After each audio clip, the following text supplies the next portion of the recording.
Really, Sarah? You can't come dressed like that. My sister Jessica wrinkled her nose at my simple black dress as if it personally offended her. This is a high-class event. Everyone who's anyone will be there. Maybe next time, when you can afford proper attire. I glanced down at my dress, a beautifully tailored Chanel that probably cost more than her monthly mortgage. But Jessica wouldn't recognize quality unless it had obvious logos and sparkles. I'm Sarah Chin, though my employees know me only as SC Jang, the reclusive CEO of Jang Innovations. And Jessica's rich husband Nathan? He's been my chief operating officer for the past 5 years, never knowing his boss was his sister-in-law. How did we get here? Well, that's quite a story. 10 years ago, Jessica and I were both fresh out of college. I had a computer science degree and big dreams of starting my own tech company. Jessica had a marketing degree and bigger dreams of marrying rich. You're wasting your time with all this coding stuff, she'd tell me. The real money is in finding someone who already has money. Our parents had passed away in a car accident during our teenage years, leaving us with modest life insurance policies. Jessica used hers to buy designer clothes and network at upscale events. I used mine to fund my startup, living in a tiny apartment and working endless hours. Jessica found her success first. She met Nathan Williams at a charity gala she'd spent a month's salary to attend. He was a rising executive at a major tech firm, making six figures and climbing the corporate ladder. Within 6 months, they were married. See, she gloated during their lavish wedding. This is what success looks like. Not sitting alone in your apartment writing computer programs no one will ever use. What Jessica didn't know was that by then, my computer programs had already caught the attention of major investors. I developed an AI-driven security system that could adapt to new threats in real time. Silicon Valley was very interested. But I'd learned something from watching other tech founders. The moment people knew you had money, everyone wanted something from you. So I made a decision. Sarah Chin would appear to be a moderately successful programmer, while SC Jang would be the mysterious CEO building a tech empire. I used my Chinese grandmother's maiden name, Jang, and cultivated an image of being intensely private. No photos, no public appearances. All business was conducted through representatives or video calls where I used voice modulation and kept my camera off. The company grew rapidly. Within 3 years, Jang Innovations was a major player in cybersecurity. Our technology protected everything from bank transactions to government communications. Then came an interesting opportunity. Nathan's company was failing, unable to compete with newer technologies, specifically mine. They were looking for a buyer, and I was looking to expand. I acquired the company through a subsidiary, keeping the existing management team but requiring them to report directly to SC Jang. Nathan was promoted to COO, a position that required weekly video calls with his mysterious boss. Jessica was thrilled. Nathan's making even more money now, she bragged at every family gathering.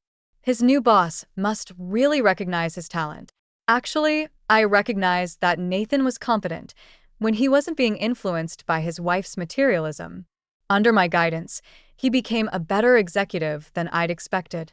But Jessica's attitude got worse with each success. She began excluding me from family events, claiming I wouldn't fit in with their wealthy friends. Each invitation came with thinly veiled insults about my presumed poverty. We're having a small dinner party. Just couples, you understand. Maybe when you finally find someone, though it might be hard, given your circumstances. I dated occasionally, but never seriously. It's hard to have a relationship when you're hiding that you're a billionaire CEO. Besides, I was too busy building something bigger than Jessica could imagine. Which brings us to tonight. The grand party Jessica's been planning for months to celebrate Nathan's 5 years as COO. She'd made it clear I wasn't welcome. It's really not your scene, Sarah. These are all highly successful people. I wouldn't want you to feel uncomfortable. What Jessica didn't know was that, as COO, Nathan was required to invite his boss to any major company-related celebrations. He'd been nervously trying to convince the mysterious SC Jang to attend for weeks.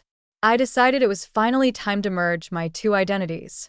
I arrived at the party exactly on time, dressed in my inappropriate Chanel. Jessica was greeting guests at the door, her smile freezing when she saw me. "Sarah, I thought I explained." "Oh, don't worry," I said sweetly. "I'm not here as your sister. I'm here as Nathan's boss." Her perfectly made-up face went blank. What? "You know SC Jang. Nathan's been trying to get me to attend an event for years. I thought this was the perfect opportunity." "You can't be. That's impossible." Just then, Nathan hurried over. "Jessica, honey, I see Jang is finally coming to one of our events. I just got a message." "Hello, Nathan," I said, using the modulated voice he'd heard in hundreds of video calls. His drink slipped from his hand, splashing his expensive shoes. "No," Jessica whispered. "No, no, no." But it got better. You see, I hadn't just come to reveal my identity. I'd come to announce some major company changes. I stepped up to the microphone that had been set up for speeches. The room quieted as I began to speak, first in my modulated voice, then in my natural one. "Good evening, everyone. I'm Si Jang, CEO of Jang Innovations. Some of you may also know me as Sarah Chun. Today, I'm excited to announce that Jang Innovations is going public." The room erupted in murmurs.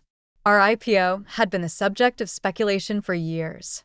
As part of this transition, we'll be implementing a new executive stock program. Every employee who's been with us for 5 years or more will receive significant stock options. Nathan, as our COO, you're entitled to quite a substantial package. Nathan was staring at me like he'd seen a ghost. Jessica looked like she might faint. I want to thank Nathan for his excellent work these past 5 years. He's proven himself to be a valuable leader, despite some. I glanced at my sister. Potentially negative influences. The room broke into applause. Nathan's colleagues crowded around him with congratulations, while Jessica stood frozen in place. "By the way, Jessica," I added quietly as I passed her, "this inappropriate dress? It's worth more than your car. But unlike you, I don't feel the need to broadcast my success." The aftermath was interesting. Nathan, once he got over his shock, proved to be even more effective now that he could interact with his CEO directly. He also began standing up to Jessica's materialistic demands, perhaps realizing that flaunting wealth wasn't the same as having it. Jessica had a harder time adjusting. Her carefully constructed social hierarchy had been shattered. She oscillated between trying to claim credit for my success, I always supported my sister's dreams, and attempting to justify her past behavior. "I just wanted you to strive for more," she protested during one particularly heated discussion. "How was I supposed to know you were already successful?" "That's exactly the point," I replied. "You judged me entirely on appearances. You never once asked about my work or my goals. You were so busy showing off your husband's success that you couldn't see mine." The company's IPO was a tremendous success. Jang Innovation's stock price doubled on the first day of trading. Nathan's stock options were worth millions, though I noticed he began dressing more simply and driving a more modest car. Jessica tried to capitalize on being the CEO's sister, but found that the wealthy circles she tried so hard to impress were more interested in authentic achievement than showy displays of wealth. 5 years later, Jang Innovations has become one of the most respected companies in tech.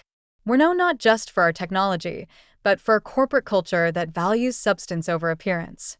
Nathan has grown into a truly excellent executive, though he still blushes whenever someone mentions his early interactions with his mystery boss. He and Jessica are in marriage counseling, working through the materialistic values that nearly ruined their relationship. Jessica has undergone the most dramatic transformation. After the initial shock wore off, she went back to school for a computer science degree. She now runs our charitable foundation, focusing on educational opportunities for underprivileged students.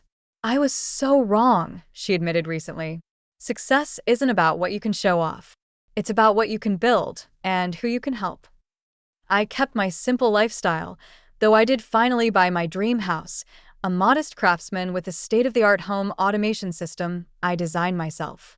Jessica occasionally teases me about living below my means, but now it's with understanding rather than disdain.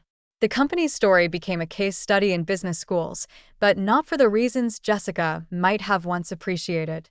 They study our emphasis on substance over show, our policy of judging people by their contributions rather than their connections. We still have the video of Nathan's face when he realized his boss was his sister-in-law. It plays at company parties sometimes, though only when Jessica isn't around. She's still a bit sensitive about her past behavior. The most remarkable change wasn't in our bank accounts or stock prices. It was in how we define success. Jessica learned that true wealth isn't about showing off or putting others down. Nathan discovered that authentic leadership means more than just climbing the corporate ladder. Our parents would be proud, I think, not of the money or the company's success, but of how we finally became the sisters they'd hoped we'd be. Jessica and I are closer now than ever before, bonding over late-night coding sessions and tech conferences. She still occasionally slips into her old habits of judging by appearances, but now she catches herself.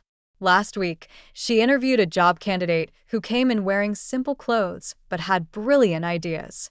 You know who she reminded me of, Jessica told me later, was you. I almost made the same mistake again. But then I remembered. Never judge someone by their clothes. They might just be a secret billionaire. We both laughed, but the lesson was clear. Success isn't about what you can show off. It's about what you can show up and do. Jang Innovations continues to grow, but we maintain our culture of valuing substance over style. Every new employee hears the story of the COO who didn't know his boss was his sister-in-law. Though we've turned it into a lesson about assumptions and authentic leadership. Jessica now mentors young entrepreneurs, specifically helping them avoid the materialistic traps she once set for others. She's become known for her catchphrase, "If you're focused on looking successful, you're not focused on being successful." Nathan has become one of our most effective executives, known for his ability to spot genuine talent, regardless of packaging. He jokes that he had an unfair advantage, learning the hard way that appearances can be deceiving. The biggest surprise, but perhaps the most satisfying outcome, wasn't the money, or the success, or even the personal growth. It was the realization that sometimes the best revenge isn't about getting even. It's about helping others see a better way. Jessica and I now host joint events where we share our story, encouraging young professionals to focus on creating value rather than displaying wealth. The irony of us co-hosting events, after she once excluded me, isn't lost on anyone. As for those expensive designer clothes Jessica once thought defined success, they're now part of a company program that provides interview outfits to job seekers in need. Because sometimes, the best way to prove appearances don't matter is to help others get past them too.